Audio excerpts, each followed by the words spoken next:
Go to our Facebook, go to our Instagram. Just like tell us your questions and we'll answer them. And so this question I wasn't entirely sure about, so this is specifically for you, Dad. All right.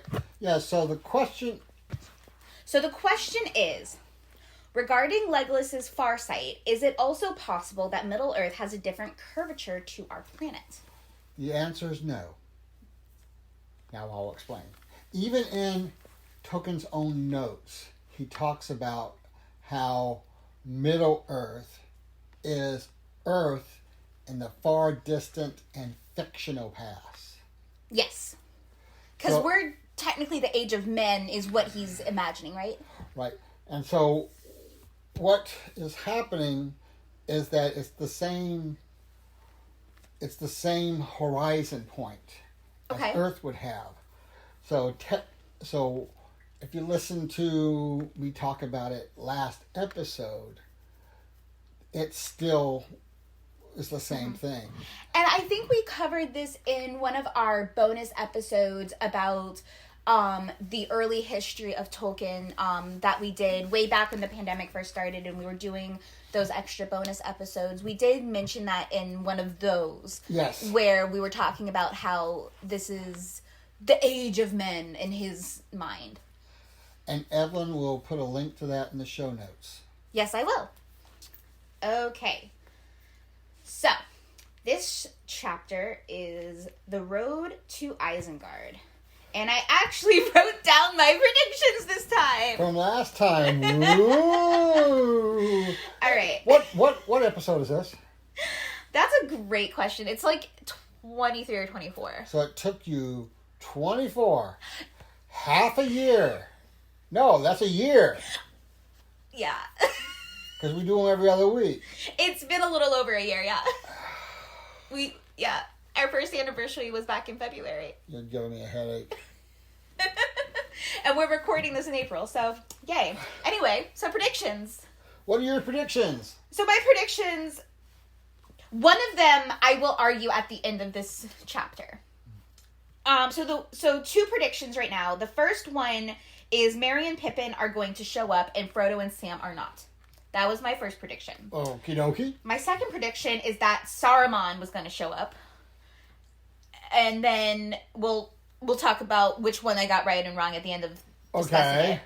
And then the one that I would like to discuss at the end of the episode is the Ents are going to join the fight. And I would like to make a case for me being right at the end of the episode. To see if I can get it away with it on a technicality. Okay. Okay. You know, if you have to see if you can get away with it on technicality, you've already lost. I do not agree. Okay, right. So let's go ahead and get into it. All right, so Gandalf's back! Yay! Yay! With reinforcements. And Gimli is injured! Yay! Yeah, he's bandaged. And I love how the chapter opens where he just kind of, he's just hurt and a mess. And he just kind of walks up and he's like, 42, Master Legolas, he cried. Alas, my axe is notched. 42nd had an iron collar on his neck. How is it with you? And Legolas goes, you have passed my score by 1, answered Legolas, but I do not grudge you the game, so I am glad to see you on your legs. And just that bro moment, I love it. It's so wholesome. They're like Legolas is like, okay, you beat me by 1, but I'm glad you're alive. It kind of to me, it was almost just trying to be funny and sarcastic to kind of lighten up a mood. And I just really love their friendship. And there's more friendship moments coming up. I stand the bromance. Okay. But Gimli is injured here. Mm-hmm. Which is a little interesting. And also something that's I find very interesting in this chapter is that the writing is a little different. It's more formal. Yes, this was it was a lot of traveling again. But it was a more formal kind of travel than typical, but we'll get to that. part. But yeah, there's a lot of formalities here. But just going back to that 42 and the 41 number, that's a lot of people. Not if you consider how many people they were fighting. No, that's what I mean. Like, that's a lot that they took on and survived. That, to me, shows their skill. Like, that's freaking incredible. Yeah, but I mean, I have to agree with Gimli's thinking, even though he doesn't actually say it out loud. Mm-hmm. Is that Legolas has a bow and arrow. He can kill somebody from hundreds of yards away. Yeah, Gimli's there with his axe, just chop, chop. Yeah, you're within 3.5, 4 feet of Gimli to die. Yeah. So, I have to say... So you think that Gimli deserves the win? Yeah, I think it's a technicality that Legolas gets so many. Okay. Because he's not... Well, oh yeah, it does say he's on the battlements, doesn't it? In the previous chapter. He's up in the tall wall shooting people. Yeah, so Gimli deserves the win. Like, by a long shot. Right. Ba-boom, boom. Didn't even realize that. But yeah, like, 42. Which, the way that I think of it is... But remember, he didn't kill them all in this battle. Oh, is this continuing from the last battle? Okay. Yeah, this is a running score. Okay, so his last one was in the 20s, so that's still 20s. Like, think of a kung fu movie. There's usually, like, a maximum of, like, 10 people that, like, they fight. Like, everybody was kung fu fighting. I knew you would do that. But yeah, they were fast as lightning. That's just the way I'm trying to, like, convey this to our audience is just... Think of a kung fu movie where they typically just fight like 10 people. It was a little bit frightening. Oh my god, you have to stop now. But yeah, that's how I would relate it, is like the Daredevil scene. The famous Daredevil scene in the 3rd season with the stairwell. Where that's the equivalent of about 20 people. That's what I'm thinking of. Yeah, okay, I understand. Okay. Yeah. Yeah, sorry. I was just very stuck on this because I'm just like, that's a lot of people he kicked the butts of. And I wish this was a podcast I could swear in. But anyway, let's keep moving. Okay. So now that this little scrimmage is finished, Gandalf is heading to Isengard along with Theoden and much of the party. Yes, a lot of them agreed to continue on to Isengard. Right, but it's interesting because they're going to try to parlay and not fight. Yes. And you know, when I read that word, it struck me funny. Parlay, because it's used in the Pirates of the Caribbean movie. Yeah. I don't think you know what that means. But yeah, they talk about how they need to rest. And as they rest, they see that no orcs remained alive. Their bodies were uncounted. Like, that again just shows how great this battle was. And then talking a little bit about the Hillmen. So I'm talking a little bit before they traveled. The Hillmen, like how they talk about how Saruman had told them that the Ronin were so cruel and burned their captors alive. And so when they were told to, like, put down their weapons and we'll treat you with respect and honor, and as long as you agree to never cross into our lands again, we'll leave you in peace. And they were amazed by this. Right. Yeah, they're granted mercy. Yes. And again, going back to the difference between orcs and elves and orcs and men. Yeah. Tolkien is writing it as if orcs cannot be redeemed. Yes, and he so, is. And so here we have the hillmen being able to be redeemed. Yes. So where I guess that goes along with his whole thing where the orcs are these pure evil creatures that have no redeeming qualities. They are a construct of evil, whereas the hillmen as men they have the possibility of being redeemed. Right. And they're offered to take an oath and to stand by that oath, which again is something that they would never contemplate doing with the orcs. Right. Because they would honor their word and treat them with the respect of having them honor their word.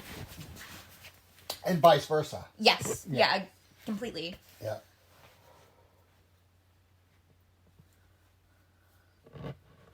I got a note here, and I have no idea what I mean. Oh, Read it and let's figure it out. it says unwilling to pass the woods, but now. Oh, yeah, so... Oh, that's okay. So as they rest, the woods kind of move in. Yeah. They take a long rest in D&D terms, and the woods kind of move in. And as they awake, the orcs are gone. The orcs are gone, and they're like, what happened? And they're like, ooh. And there's even a little opening and path there now. Yes, yeah. So I was curious about this. So I looked up a couple theories, and I'm curious about your reaction to these theories. The main one that I have seen on the internet is the tree ants buried them and then had them used for decomposition and nutrients for the trees. The other theory is they just simply buried them. But I kind of like the idea of them using it as nutrition. So... to feed the earth that they have. I think the way Tolkien would have couched this is that they would not been for nutrition, because evil begets evil. Oh, that's a very good point. Yeah. And then the other thing is that these trees, they are being shepherded. That is true, yeah. By the treants. And they did leave a wide path around where they were buried. So I guess that does kind of come up with your thing, like evil begets evil, so they don't want anything to grow there. And how I imagine it is that...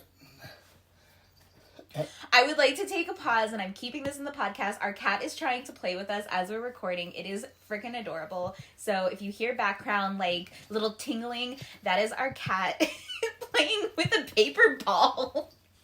And he found that paper ball himself. As he looks at me like, are you going to play? Okay, so back to this podcast. So how I've always envisioned it is that the roots come up and pull them down. Oh, okay. I mean, there's nothing to support that, but that's kind of how I saw that theory as well, yeah. So, now, when we get back to Legolas and Gimli. Mm-hmm. So, Legolas and Gimli are on one horse together. Riding next to Gandalf and Aragorn, yeah. Right. So... And they're talking about... I'm so sorry I keep interrupting, but I love these freaking moments. They're talking about the forest and then the caves of Helm's Deep. And, hold on, I wrote it down what it was called. It was the Caves of Algerond, which would make a great band name, just saying. But... like, I just love this moment where Legolas is like, this forest is cool. And Gimli's like, these caves are cool. And like, you want to come back and explore later? Yeah! It reminded me of me and my friend Evie. How we just do that kind of thing. Where we just like randomly find something and we're like, we need to come back and explore. And we do. Meanwhile, back at the podcast... So Legolas and Gimli are on one horse. Yes. And what this is reminiscent to me, and I'm sure it was not lost on Tolkien, and might even be why he did it. So one of the old seals of the Knights Templar are two knights riding on a horse. Okay.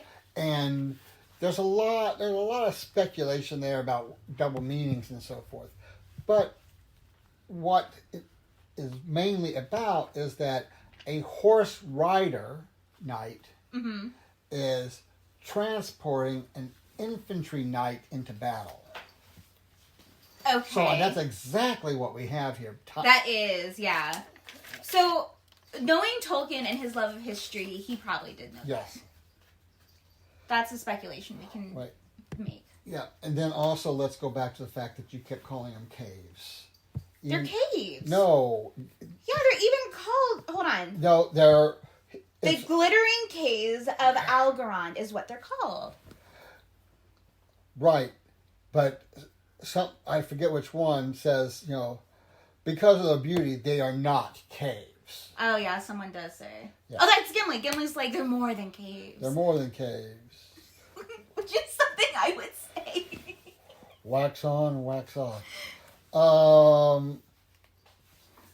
Yeah, even dwarves would want to come from around the world to see this. Yeah, and Gimli's like, I'm gonna tell everyone this needs to be like a tourist attraction. Is essentially what he says. Yeah, basically, yeah. Yeah, that's basically what he says. This needs to be a tourist attraction. Yeah.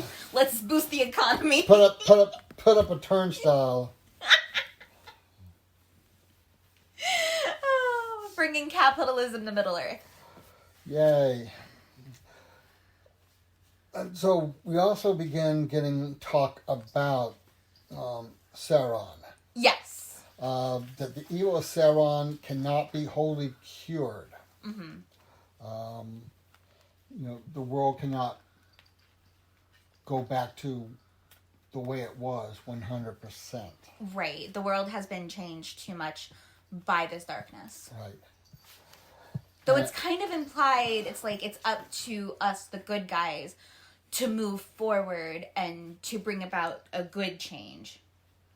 Right. And one of the things I find interesting is that Legolas and Gimli are riding the same horse. Okay. And for me, this is reminiscent of the seal of the Knights Templar. The seal of the Knights Templar is two knights riding the same horse. Oh, I didn't know that. Part of that has a lot of speculation and a bunch of other stuff. But the actual reason is to show, one, their brotherhood.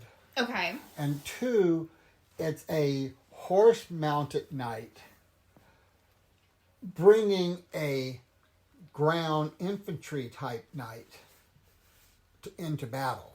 Which is literally what Legolas and Gimli are doing. Exactly. It fits them perfectly. And knowing Tolkien and his Catholicism and his love of history, he probably knew this.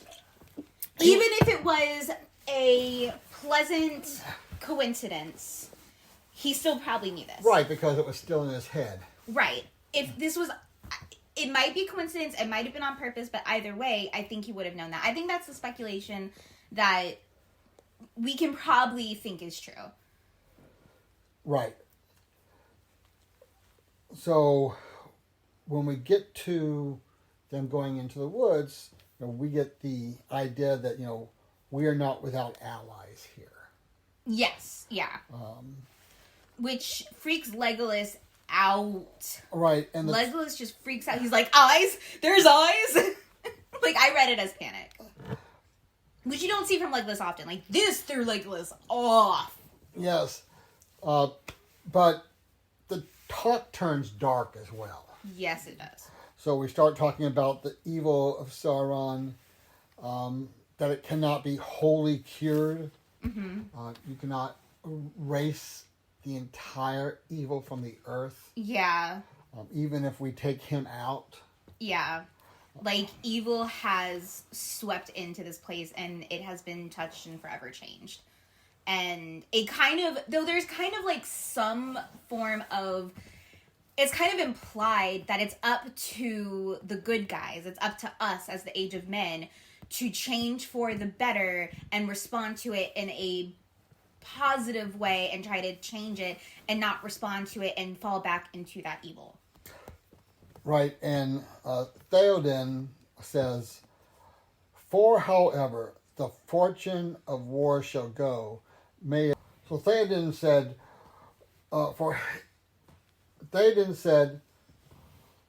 For however the fortune of war shall go, may it not so end that much that was fair and wonderful shall pass forever out of Middle Earth.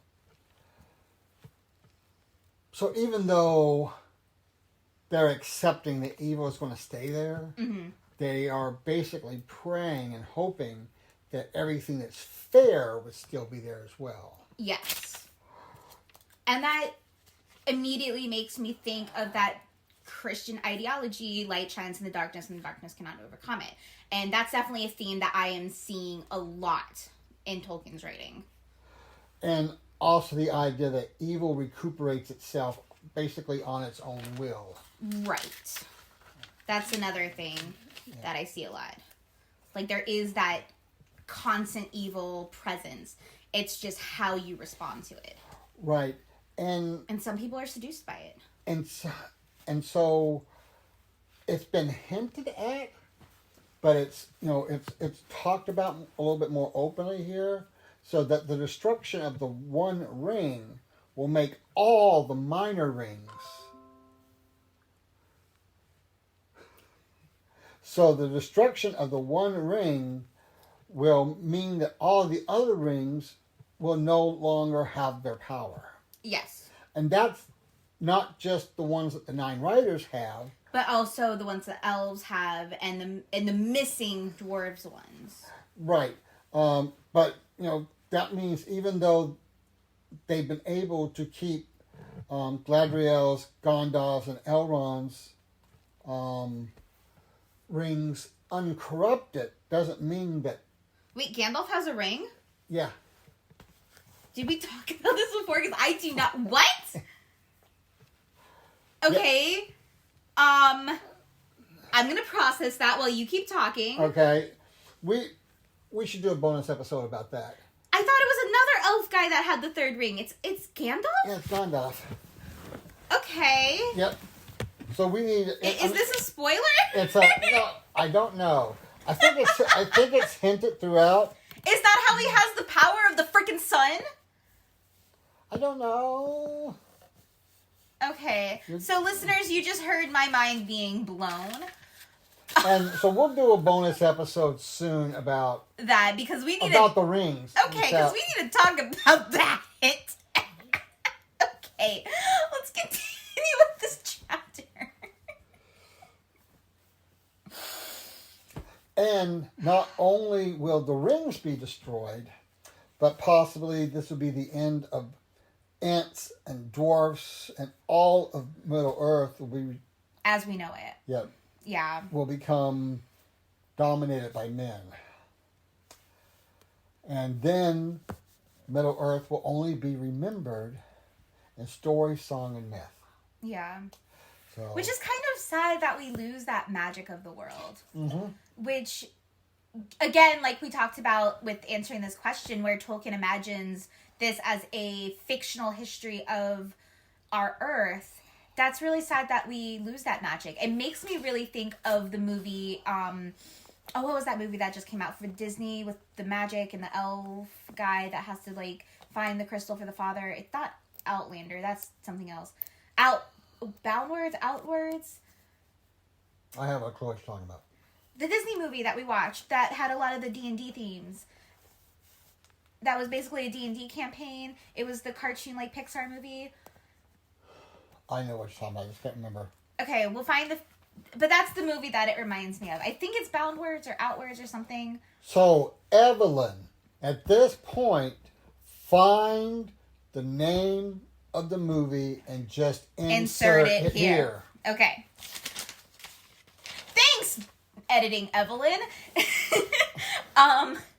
But yeah, where it's the Disney movie where it's these fantasy creatures, but they have lost it. But yeah, it's this Disney movie where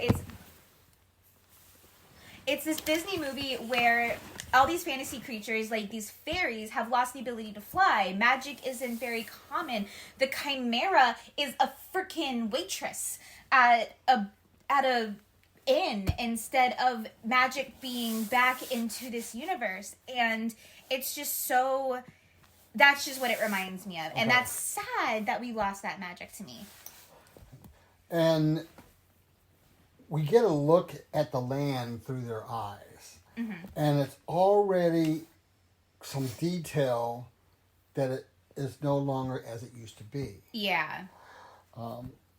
They see evidence of Saruman's work, which is steam rising. Mm-hmm. And that steam rising is supposed to put us in the idea that these are steam-driven engines Mm-hmm. making modern weapons. So that's also part of what Tolkien's talking about how, there are things that we continue to do that, if it is not used correctly, it will be more for evil than good. Which, again, kind of reminds me of Iron Man. I know I keep making these leaps, but this is what my mind goes to. It reminds me of Iron Man in the first movie, where he realizes that the weapons that he was making to defend for good is being used for evil, so he decides to stop making weapons completely, and he dedicates his life to sustainable energy and making the world better instead of those weapons. And so, right here, a darkness approaches. It's blacker than night. Gandalf tells them, do not draw their weapons. It will pass by us. And for me... I did have a question about that. I couldn't figure out what that was. Was that a sense of the writers, or what? So, as I was going to say, it reminds me of Passover. Oh. That, in Passover we have, for lack of better wording, the angel of death. The angel of death going through. And so don't draw your weapons. Stay passive. Okay. But I know that's what it reminds you of, but is there any indication what this darkness thing was? Or was it just a thing that we don't know about? It's just a feeling in their heart that there's something evil nearby. Oh, okay. So Gandalf is telling them not to draw their weapons. So I don't know why he thinks drawing weapons would make it worse. But at this point, we trust Gandalf. Yeah.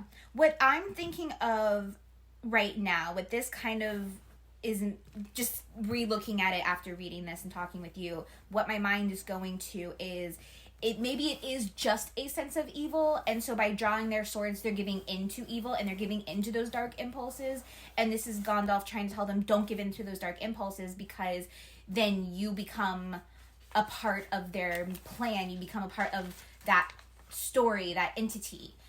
And maybe this is a way of saying, darkness and evil trying to influence them, and Gandalf saying, don't give in to that. That's kind of what I'm getting after hearing your perspective. Yeah.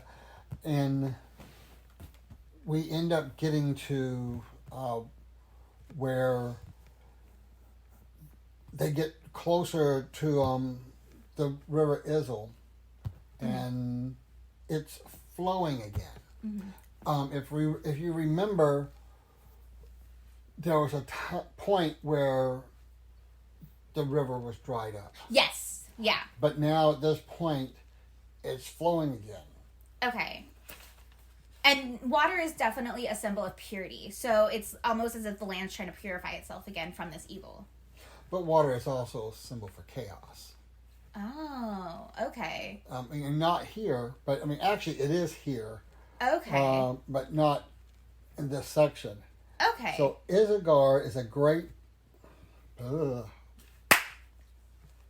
Isengard is a great keep where Saruman lives. And it's more than a fortress and a factory at this point. Right. But it is flooded. And so that's, at least for me, I felt that because when we find out it was the Ents that do it, for me it felt like it was a flooding of it to destroy it all. It was chaos, but a purifying chaos for good is the way I interpreted it, at least. Yes, so it's implied that treants had diverted the river Mm-hmm. so that it flows into Isengard. Right. And even later it says that, I won't spoil what happens and how we know this, but it even says Treebeard is getting some pure water from the lake. Where this water is now tainted because it did take out all this evil. Right. Yes. And Saruman changes not his own self, but the land around him. Yes. And he has his own orcs. Mm-hmm. But other orcs also come from Saruman. Yeah, from which they were sprung, I think is the wording that was used. As they get closer, they find this pillar. Mm-hmm. And at the top is the sign of the white hand. Yes. And it also looks like dried blood as well. But we're also, like you mentioned, we're kind of seeing it's almost like a factory where things are happening. And this brought me to a question I have for you that I wrote down. Okay. To me, this sounds like, at Tolkien's time, this was like the height of industrialization in England. And or not the height of it, but it's like and industrialization is fully developed in England and London at this time. And I was wondering if this might be a commentary on that, how it's taking over, like these factories are polluting the air and the water, and how it's taking over these beautiful landscapes and turning them into these kind of ugly factory things. And I was wondering if this could be a commentary on that, because I don't know if Tolkien had a position on industrialization, but I knew he was very much a environmentalist, and so that just was a question that kind of came into my mind. Could this possibly be a commentary on that? I think it could be, because early on in that Industrial Revolution in England, there were whole swaths of areas just covered in smut and coal dust, and so forth like that. Now this is interesting, and even to this point, even at the point that there used to be a white moth, a white moth that could camouflage itself on the white birch trees. Okay. After just a few generations, they become black. This is a very common experiment and case study in evolution that I had in high school and college classes. I do remember that study. Yeah, thanks for reminding. Wow, yeah, and that is a thing. Right, and it's not so much that they suddenly became black. It's just they were constantly picked off because they could be seen. Yeah, so the black ones were the ones that survived and were passing on their genes. Right. Evolution. Yay, team! And but at this point, Isengard is practically in ruins. Yes. And as they approach the gates, this is my favorite part. As they approach the gates, Pippin and Merry are sitting there smoking. Well, no, Merry is smoking and Pippin's taking a nap. So this is my favorite part, because Merry is the one smoking and Pippin is just napping. He's just napping, and Merry just kind of nudges him. He's like, "Oh, you better wake up." And these little turds, they just immediately start joking. They see their comrades for the first time. Their comrades are so happy to see them alive, and they're just like, "Why, hello, we are the guard wardens." It's like, "I am blah blah blah," and they're being just so nonchalant and silly about it, and that's what I love. Their attitude, they're very young. They're young adults. Mary's not even an adult yet. He's still technically 17, 18 in human perspective, and they're just, oh my god, they're hilarious. Well, I also love the fact that they introduce themselves formally too. Yeah. And we get their names, okay? Which is, again, so funny. Full names. So Merry is Meriadoc, son of Saradoc. the first, and Saradoc was the first to associate. What the fuck am I doing? Yeah. Oh no. Okay. What? So we also learned their names here. Well, we knew their names, but this is like their real formal names. Right. This is their real formal names.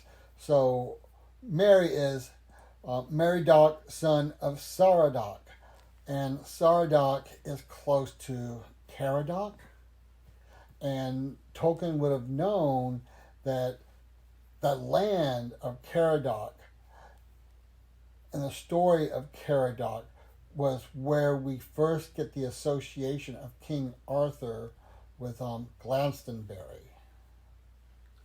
Okay? Mm-hmm. And then we have Peregrine, son of Palatine. Palatine is a house knight. You know, someone who is full of heroism and chivalry. And this was the honorific of the 12 peers of Charlemagne's court. So not only are we getting a little bit of fun here with them fully advertising themselves, Mm-hmm. Tolkien's practically pointing at them and saying, this is who he's supposed to be. This is who he is supposed to be. Yeah, showing it's like, even though they're young idiots, they're the young idiots that are going to be like kind of the leaders in their respective communities once they are older and quote unquote mature, which I'm under the impression they do mature a lot within the story, but they also keep a lot of that silliness and lightheartedness, and that's something that I can really appreciate. And again, like with Gimli seeing them, he's like, I don't know whether to be happy or mad, but how you doing? Right. They're like, how are you just eating and smoking? I know, it's like, we've been worried about you, and we find you here feasting and smoking. Yeah! What about us? Yeah! And he's just like, you're not gonna say hi, and they're like, It's almost like a mom. yeah! Where were you? You had me worried sick. And they're like, we're good, we're fine. We went out with some friends, had a war, no big deal. No big deal. And the other men are like, we've heard tales of you, and that your smoke comes out your mouth. And Mary's like, well, you see, and Gandalf's like, no! Which I appreciate, because we know Tolkien can go on, and hobbits can go on, because Tolkien is a hobbit, and Gandalf's just like, nope, I'm stopping this right here. Right. I mean, there is a place within Tolkien's writings about the development of tobacco weed. Yes. So we weren't going to get it again here. Yeah. There's literally, there's an appendices at the beginning of the first book about it, which is hilarious to me, right. that's at the very beginning before we even, meet any of these people. But yeah, it's just Gandalf being just like, nope, I'm not doing this. It's like, we actually have serious business, because usually Gandalf can go on and on as well, but he's like, gotta put a stop to this right now. Right. So Merry and Pippin are just like, well, these are well-earned rewards. Exactly. And I love how and they say it's like, where's Treebeard? And they're just like, oh, he's over there. And and we'll get to that part later, but it's like, as they leave, they're just like, oh, they were nice. I liked them. Having no idea what they've been through.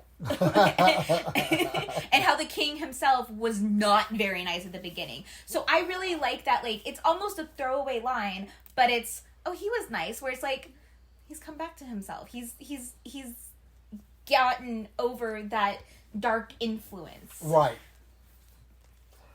I just love them. Besides Bill, of course, they're my favorite characters. So, at this point, you had said you wanted to talk more about your prediction. Well, once we talk about Treebeard. Oh, wait, no, yeah, they're going to meet Treebeard. They haven't talked to Treebeard yet. Okay, so, I submit to you the following evidence. The Treants did, in fact, have a battle at the same time as Helm's Deep at Isengard. And I did technically say they would join the battle at Isengard. So, even though we did not get it within the book itself, it did happen in the story, which I say is a half point. Okay, we'll give you a half point. Yay! You know what I just realized? What? I haven't been keeping score. Has anyone been keeping score? Listeners, please let me know what my score is. It's probably really bad. I can tell you it's you're low. losing. I know I'm like not. I had 1 3 for 3 once. And that was the happiest day of my Tolkien podcasting life. Okay. So besides our first Patreon, of course. So where do we go on from here? Well, did you have anything else to add about the chapter? I didn't have anything else to add about the chapter, really. This, to me, was a very... Okay, it wasn't quite as boring as other traveling chapters.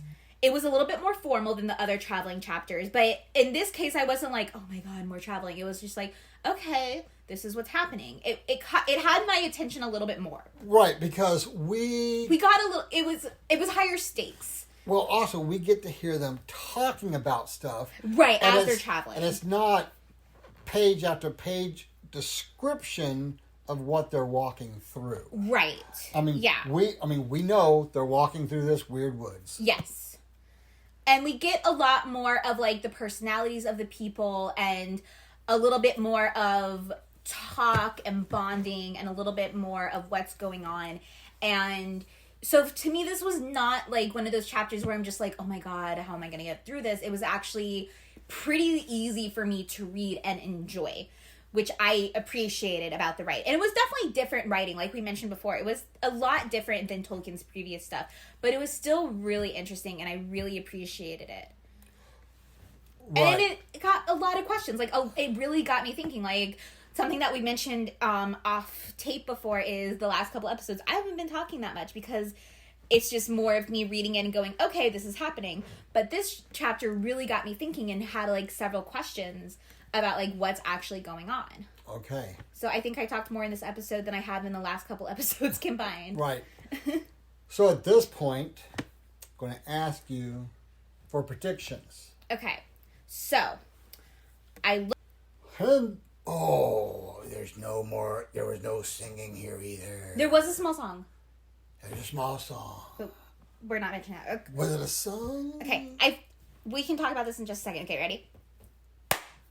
Oh, yeah, there was a song in here. There was a small, like, short poem song. It was only 4 lines, but right. I think it counts. It was in italics. And I don't think it would be sung as a song. I think it would be just a poem.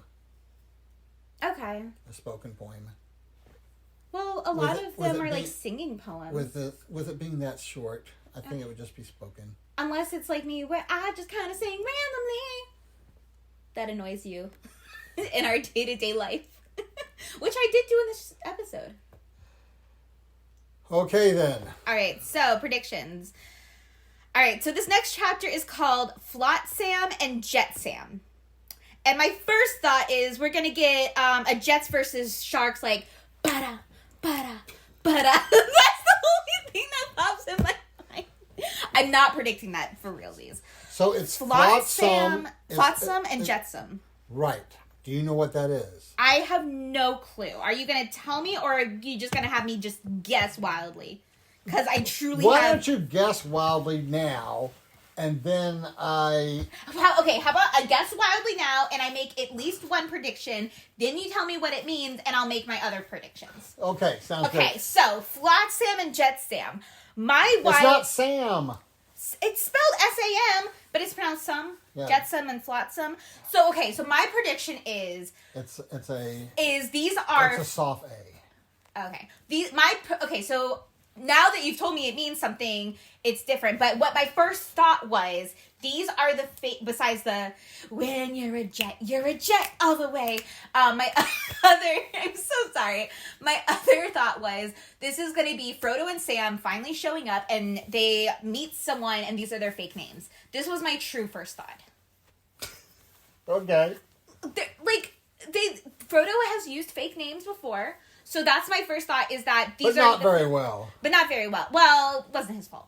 But that was my true first thought, was these are the fake names of Sam and Frodo, and we're finally going to see them. Which brings me to my prediction is we're finally going to see Sam and Frodo!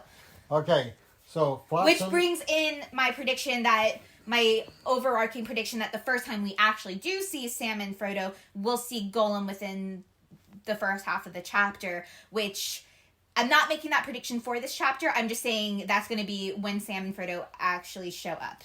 But that's my prediction, is we're finally going to see Sam and Frodo showing up. So what do they actually mean? So I can make better Flotsam and Jetsam are the floating remains of something. Oh. So... so I'm going to keep the Frodo and Sam, or are you going to talk more? Nope, go ahead. Okay.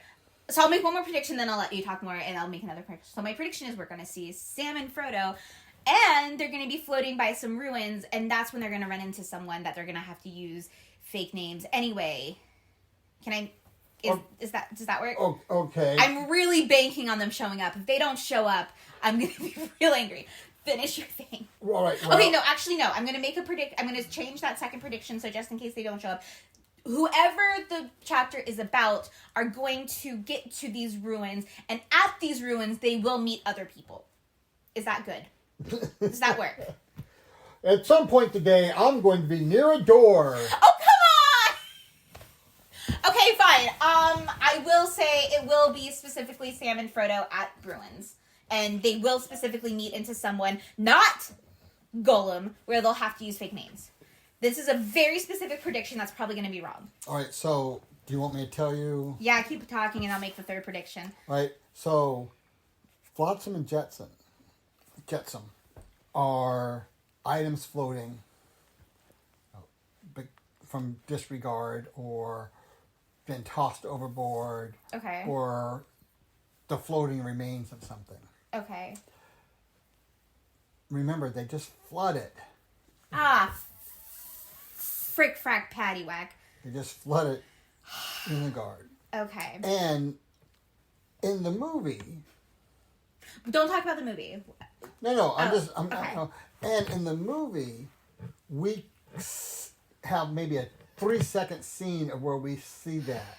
Okay. Where they oversee it being flooded, and you can see... Okay, so I know my other two predictions are probably wrong, and so my third prediction is... What's new? Yeah. Hey, I got 1.5 out of 3. That's a solid D. Okay. No, it's 50%. That's failing. Oh, that is failing. Oh, well. Okay. Anyway, so, my other prediction with that is I'm gonna keep the other two predictions just on an off chance, flying rat through hell, and then see if my third prediction is this is going to be the company that we just saw of Aragorn, Gandalf, Gimli, Legolas, as well as Merry and Pippin, and I'm going to say the Treants and Treebeard, observing and talking about the ruins. And so it's not too vague. I'm going to say they are going to make battle plans against Sauron. Okay. Is that specific enough? Sounds good. Especially since I got real specific on that second one that's not going to happen? Yes. Okay. All right. So these were interesting predictions. These are interesting predictions. I think I should get points for creativity and for at least trying. All right, so I tried. All right. So before we sign off, I just want to say that if sound quality is a little different here, we had technical difficulties with my computer again, which we figured out what happened, thankfully. Right. But so part of this episode was recorded with a microphone attached to my iPhone. Yeah, because we were smart enough to do a backup. Yes. So hopefully it sounds okay after editing. Yeah, hopefully. All right. If not, we apologize, and we're going to get my computer fixed soon about what's going on. What's going on? Okay. Well, I've been Evelyn. And I've been Robert. And we're talking about it.